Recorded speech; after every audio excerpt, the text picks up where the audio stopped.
There's a chart I saw recently that I can't get out of my head. A Harvard business professor and economist asked more than 5,000 Americans how they thought wealth was distributed in the United States. This is what they said they thought it was. Dividing the country into 5 rough groups of the top, bottom, and middle 3 20% groups, they asked people how they thought the wealth in this country was divided. Then he asked them what they thought was the ideal distribution. And 92%, that's at least 9 out of 10 of them, said it should be more like this.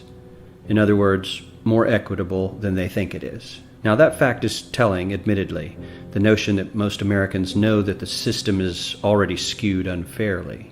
But what's most interesting to me is the reality compared to our perception.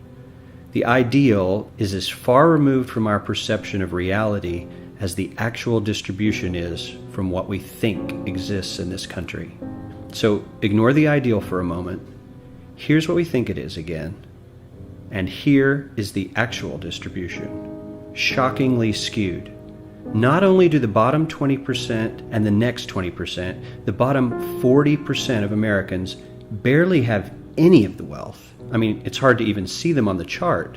But the top 1% has more of the country's wealth than 9 out of 10 Americans believe the entire top 20% should have. Mind-blowing. But let's look at it another way, because I find this chart kind of difficult to wrap my head around. Instead, let's reduce the 311 million Americans to just a representative 100 people. Make it simple.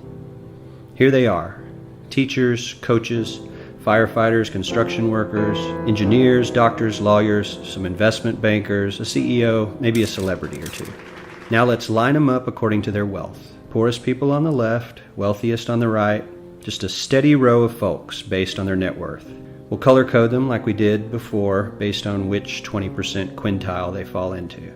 Now let's reduce the total wealth of the United States, which was roughly $54 trillion in 2009, to this symbolic pile of cash. And let's distribute it among our 100 Americans. Well, here's socialism, all the wealth of the country distributed equally. We all know that won't work. We need to encourage people to work and work hard to achieve that good old American dream and keep our country moving forward. So, here's that ideal we asked everyone about. Something like this curve. This isn't too bad. We've got some incentive, as the wealthiest folks are now about 10 to 20 times better off than the poorest Americans. But hey, even the poor folks aren't actually poor, since the poverty line has stayed almost entirely off the chart. We have a super healthy middle class with a smooth transition into wealth. And yes, Republicans and Democrats alike chose this curve. 9 out of 10 people, 92%, said this was a nice, ideal distribution of America's wealth. But let's move on. This is what people think America's wealth distribution actually looks like.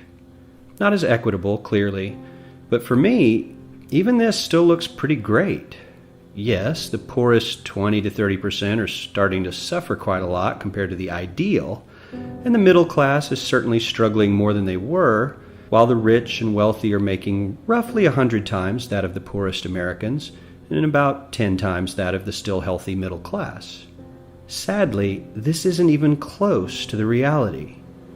Here is the actual distribution of wealth in America.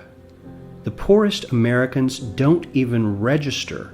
They're down to pocket change, and the middle class is barely distinguishable from the poor. In fact, even the rich between the top 10 and 20 percentile are worse off. Only the top 10% are better off. And how much better off? So much better off that the top 2 to 5% are actually off the chart at this scale. And the top 1%, this guy, well, his stack of money stretches 10 times higher than we can show. Here's his stack of cash, restacked, all by itself. This is the top 1% we've been hearing so much about. So much green in his pockets that I have to give him a whole new column of his own, because he won't fit on my chart. 1% of America has 40% of all the nation's wealth. The bottom 80%, 8 out of every 10 people, or 80 out of these 100, only has 7% between them. And this has only gotten worse in the last 20 to 30 years. While the richest 1% take home almost a quarter of the national income today, in 1976 they took home only 9%, meaning their share of income has nearly tripled in the last 30 years. The top 1% own half the country's stocks, bonds, and mutual funds. The bottom 50% of Americans own only 0.5% of these investments, which means they aren't investing. They're just scraping by. I'm sure many of these wealthy people have worked very hard for their money, but do you really believe that the CEO is working 380 times harder than his average employee? Not his lowest paid employee, not the janitor, but the average earner in his company. The average worker needs to work more than a month to earn what the CEO makes in 1 hour. We certainly don't have to go all the way to socialism to find something that is fair for hardworking Americans. We don't even have to achieve what most of us consider might be ideal. All we need to do is wake up and realize that the reality in this country is not at all what we think it is.